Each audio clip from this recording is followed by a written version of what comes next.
Alright, Daddy Ben here, cooking with the blues. Today I'm going to show you how I do my coffee using the siphon coffee maker, also known as the vacuum pot. Okay, here it is. It's the vacuum pot. It's 2 bowls of glass. Okay, first thing you're going to want to do is you're going to want to boil some water. I like to boil mine in the little kettle here. It's a little faster than doing it on the stove. Alright. Now they do have ones like this where it actually hangs on an apparatus and it heats up with a butane or a flame. But this particular model, you just put it right on the stove top. You can do it on a gas stove, an electric stove. Probably wouldn't work so well on an induction stove. But you put it right on the stove top. Alright, so let's get our coffee beans going. So you want to get your coffee beans, always use freshly ground coffee beans. Okay. Flip the camera. Oh shit, it doesn't let me flip the camera. Alright, well, let's do it like this. Pour it in here. I like to do about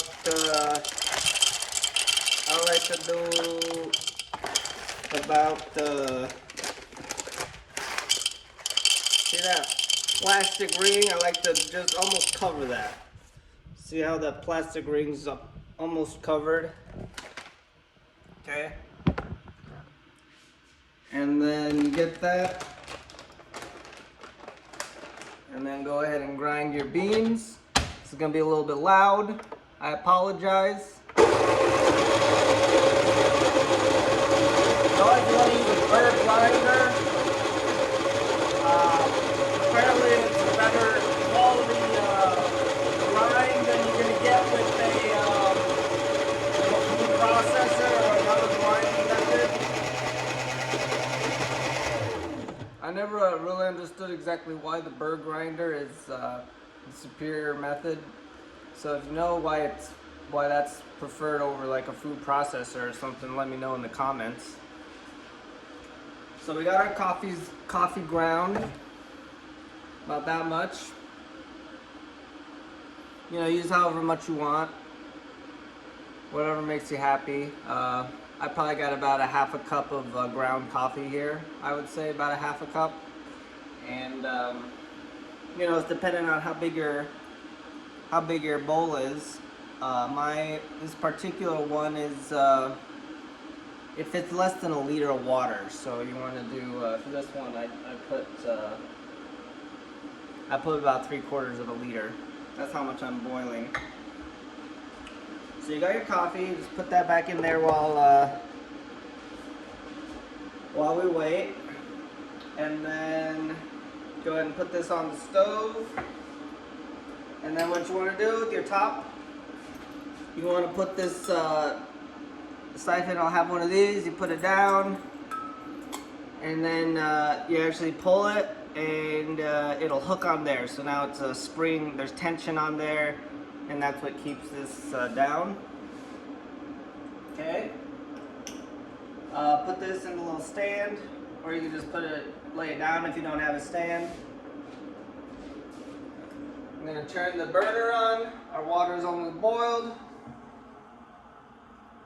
And we're going to fill the pot up, okay? Cooking with the blues. Alright? This is the Bodium model. Makes 6 cups. Okay? Oh, it actually has a line here. I never noticed that. It's got 6-cup line and 8-cup line. I never noticed that. You learn something new when you're making these videos, huh? Alright, so I filled it up in between the two, so it's at 7 cups. Now you can put this on top. Now let's move the camera so you get a good view of this coffee maker in action, okay? Alright, so there it is in action. Alright, and as you notice, as the water boils down there, it'll actually create a pressure and it'll you can see it starting to fill up the top chamber. And so this isn't the fastest brewing method, I'll be the first to admit. Okay, it takes a little bit of time, but if you got the time, it's worth it. It makes a delicious pot of coffee. Okay. So once all the water's up in the top, you put the coffee in and then you stir it up. And the advantage of this method is the water down here is boiling, but the water up top is a little cooler. So you get a good temperature for brewing coffee. You know, they say you don't want the water to be boiling. I don't know if I've ever brewed coffee in boiling water, but I guess it's not the best. And so this kind of you naturally get a temperature of around 200 degrees up top. So that's good. Also, you get a good amount of, you don't get much, when it siphons back through, you don't get much of the grounds come through. And I'm not exactly sure how this process works, but it does a very, very good job of filtering the coffee grounds without even using a filter. It's very cool. If you've ever used a French press, this is a similar method in the sense that you stir it, that you got the coffee beans fully immersed in the water. It's not like a drip where the water just drips through. But with the French press, you may have noticed you actually can get a decent amount of coffee grounds. Maybe my French press just wasn't the best, didn't have the best filter, but that was my experience with it. Whereas this one, you really get no coffee grounds. You get a tiny bit amount of silt, you know, like silty coffee, but that's really only in the last cup. So now it's boiling, so now we're gonna add our coffee grounds and stir them in. Okay, so get your coffee grounds, get some sort of stirring device. You can use a metal spoon, but I don't like to. I don't like how it clanks against the glass. It makes me a little uncomfortable.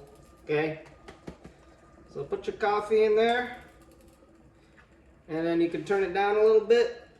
You know, it doesn't have to be, actually, let's use this one. It doesn't have to be fully boiling, okay? It'll still keep the, it'll still keep enough pressure up there in order to, you know, keep the coffee up there, or to, you know, to keep the pressure up. Don't gotta be full boiling, so I turned it down to about medium heat, in fact. So give it a nice stir, wait a little bit. Now I would say you want to wait a minimum of a minute to a minute and a half. And then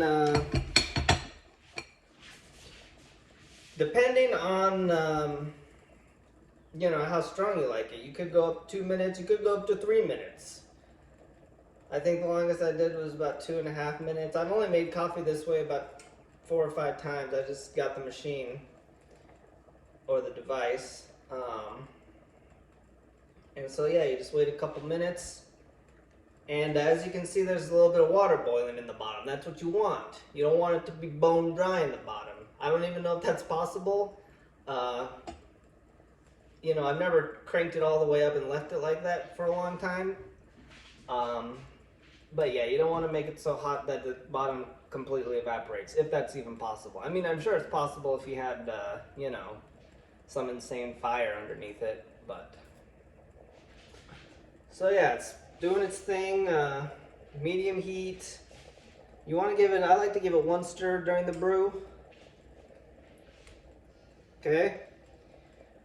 So I'll give it a mid brew stir here, because the grounds do they do kind of float to the top, and so I want to get them more. I want to keep them incorporated in the mixture there, so you get a good brew. Okay. And then I like to get my cup ready.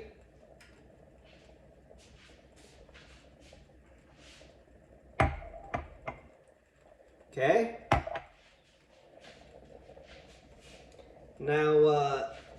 Now I'd say it's been brewing long enough, so let's turn off the heat, and we're actually gonna remove it from the burner. All right, and now as it cools off, then it'll actually, that pressure will dissipate, and then it'll actually allow the, coffee to go back into the pot, the serving pot. See, there it goes. See that? Let's get a nice close-up of that action. That action. Okay? There it's doing its thing. Going down, down, down. Now, one of the trickier parts of this whole operation is coming up shortly. One of the parts that I don't really like, and that's actually taking the top off, because the two bowls have actually been sucked together, and so they can actually get kind of stuck. And sometimes it's a little nerve-wracking because you got the little glass cylinder that you don't want to break. And so while that's going, we go ahead and clean up. I don't really have much to clean up. I could put the grinder away, but I just leave it on the countertop all the time because I'm lazy. It doesn't really matter. I got my stirring thing. I'll put that in the kitchen. And yeah, so you got your stand here. Now what you do is you grab the top of it.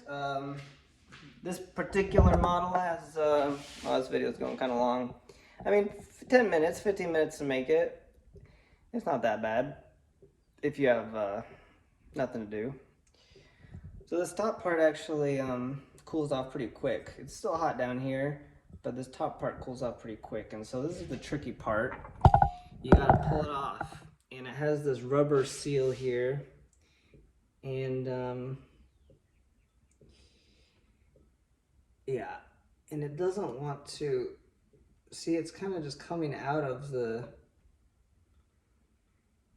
rubber seal. It doesn't want to come up with it.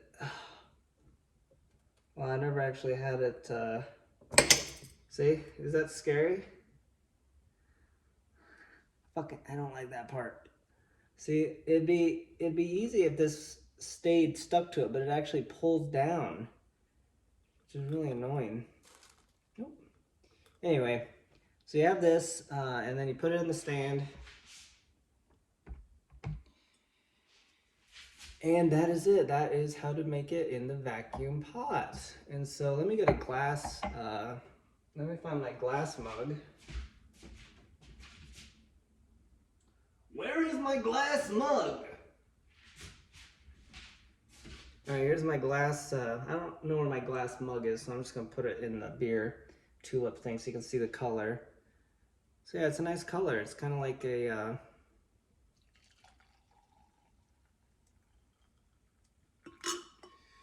you know, it's not super dark. This is a light roast. Let's move the camera here. Oh, why is it falling apart? Okay. All right. So, yeah, it's a lighter roast. I'd never really gotten a super dark brew with this method. You know how sometimes with like those old school coffee makers, you can get a completely like pitch black coffee, but this one keeps it nice and clear.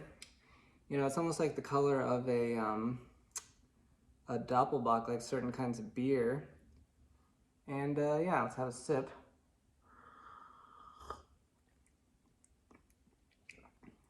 Yeah, it's good. It's a little watery. Maybe could have used some more grounds, because I did make 7 cups and I only used about half a cup of ground coffee. So yeah, there it is. Daddy Ben's Cooking with Blows. Thanks for coming by.